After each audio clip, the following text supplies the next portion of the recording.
Everyone is so negative all the time. Like everybody expects doom to be around the corner.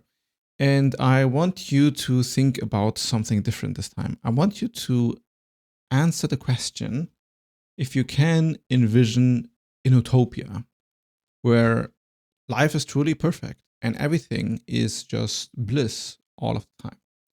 Now, if you ask this question to somebody, the usual reaction from most people is, yeah, but we kind of need the bad stuff. Like we do need the suffering. We do need people to kind of like feel bad so we can appreciate the goodness. Or if there was no badness, then how are we supposed to appreciate the positive? And I find this is a categorical flaw about how we understand the nature of existence. Because valence as a pleasant experience is actually the core of what we perceive as goodness, and dissonance or negative valence or like pain and suffering, they are inherently experienced as unpleasant. And now somebody might argue that, let's say if they play some sports, like they play some football and then they run a lot and they sweat, they might argue that a lot of this is actually painful. And you could even say that when you do sports, you suffer a bit, even though for most people it's more like painful and not suffering, right? Because you are actually wanting this to happen.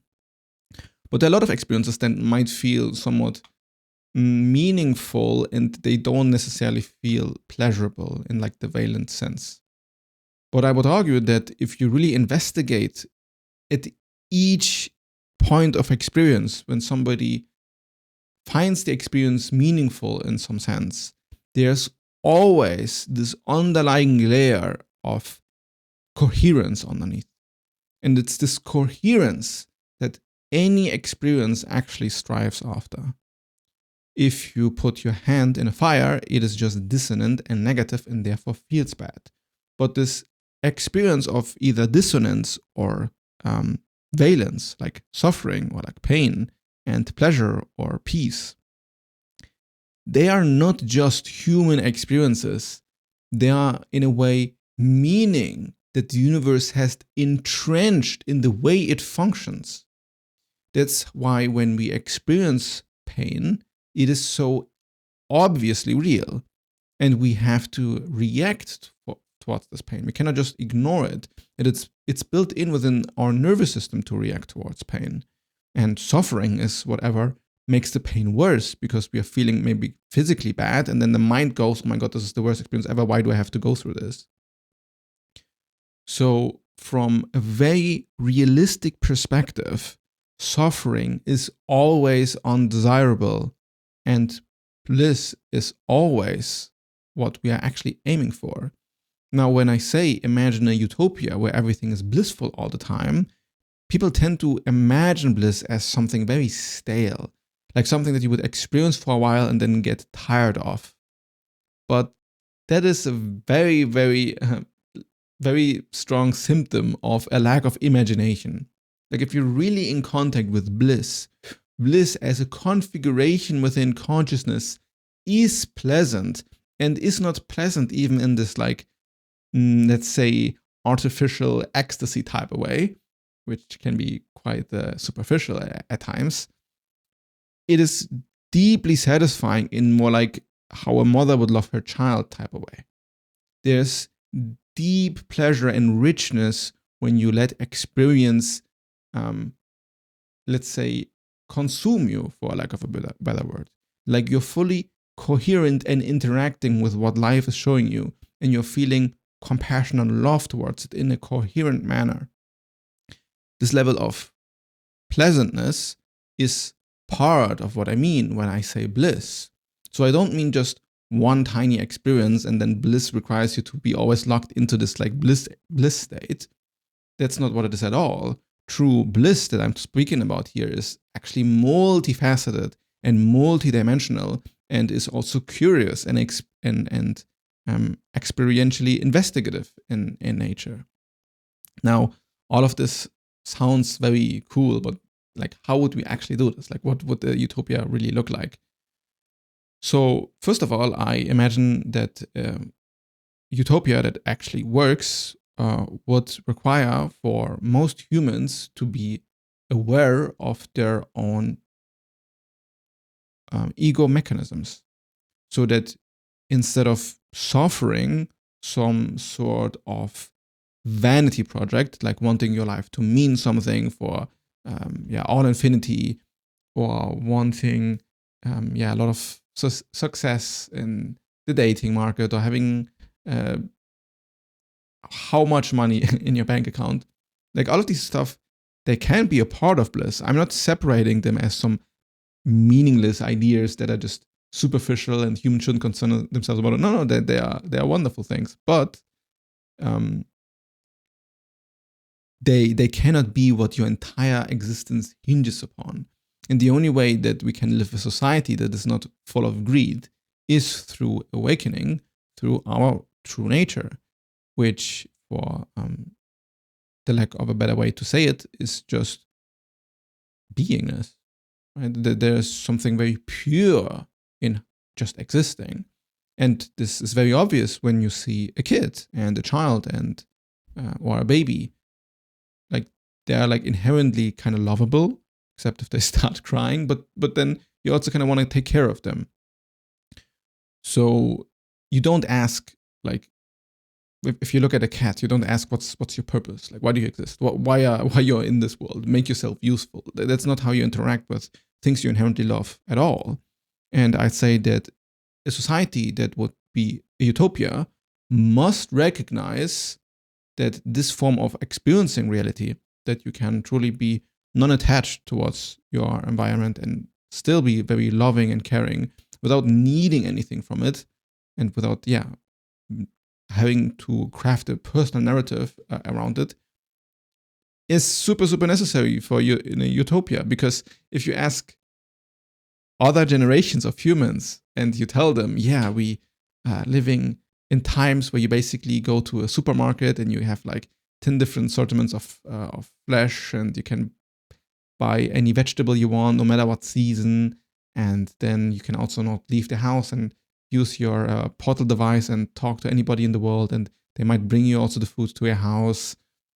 You have unlimited amount of sex, like unlimited online pornography to watch. It really doesn't matter where you pull the strings. Like, in all sense of purposes, it sounds magical. And if you didn't knew all of the dark context that brings also forth these very easy forms of life, like all of the negative shit that hides behind these, you might convince a past Roman that we are now living in a utopia. Because looking at the surface, we do have a lot of privileges that we take for granted. We are not aware anymore that we are basically not hunting for our survival.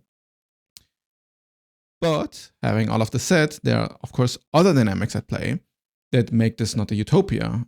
You can even spin it around and make it dystopic and say, wow, the flesh in the supermarket is all poisoned through the shitty food that they give the pigs in the farms. And all of this internet sexuality actually is corrupting entire generations and isolating everybody. And people are getting trafficked. And you can then spin it around and make it negative. And that's why it's so difficult to imagine a utopia, because we are always assuming that the problems that the good things are giving us will always remain running underneath. And I find this a very dangerous line of thinking, because we have, to more extent than we can fathom right now, eliminated a lot of problems in this world. It's just that the human is very, very good at creating problems, and there are many, many, many, many more to fix. But they're not unfixable, especially if we recognize oneness between each other, if we empathize with another person as some sort of, beingness, where we don't try to judge them or try to put them into a box, but see them as one as ourselves, then it becomes very natural to be compassionate and caring and, care for us as babies. So then it wouldn't make sense to be greedy. It wouldn't make sense to feed each other poison. It wouldn't make sense to exploit and traffic each other without our consent. Now, what I'm talking about is more like an awakened society, or like semi-enlightened society, which we are probably very, very far off from. But I do suspect that we're going into this direction also through AI. People are becoming more aware of more stuff, both in the negative and in the positive. But then the next level of what an utopia would entail is the idea that you would be able to manipulate what genes are causing in your biology, like from the get-go. Now, through gene technology like CRISPR, we can literally go into the genes, into the genome, and shift things for endless generations. Like we can just do a cut, and then the child grows with different genes. And this is not something that is working out in a way that that is like controlled, and we know what we're doing, and we will become superhuman soon.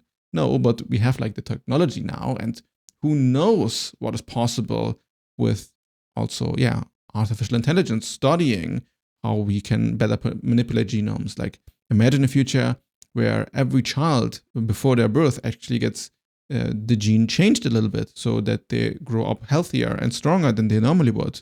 Or we can detect mental illnesses that are genetically based before people are even born. Or imagine going very off the rocker now that we could make plants metallic by changing the genome, and now suddenly plants can even be metal and be more resistant to diseases or crazy stuff like this. Because we're now decoding the language of the universe through genes and to a certain extent math and artificial intelligence.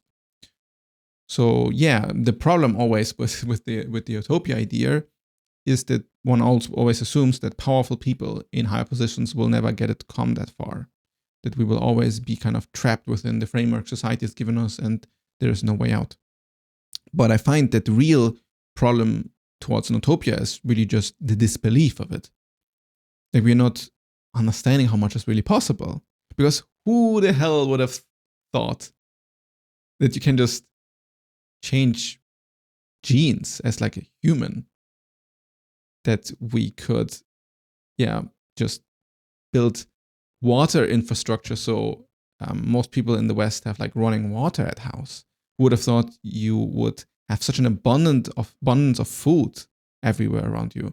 Like we take all of this stuff for granted, but from a different point of view, making this possible does seem pretty much incredible. And in the same way, I also think that what the future may hold might be incredibly, incredibly positive. We just must believe that it is possible, and we must wonder how would it look like for us to create this world. And realizing that we have within us this natural impulse to actually make things better and not make things worse, and that within the confines of reality, there's like this movement towards pleasure, the movements towards valence, and the sincere dislike for suffering or pain that is pretty much entrenched in what it is like to be. So if then everything can be seen as one, and we can see that our suffering is shared, and that we just want the best for all of us, because all of the distinctions we are doing really are not real, like we are truly one experience or one consciousness or one beingness, then it becomes a natural move to just make everything better for everything. And I find orienting yourself into this direction, both cosmically and personally, to do whatever acts of kindness or good feeling experiences you can give to others or yourself, moves you a bit in this direction, in this recognition that there's something beneath all of the problems that truly does care.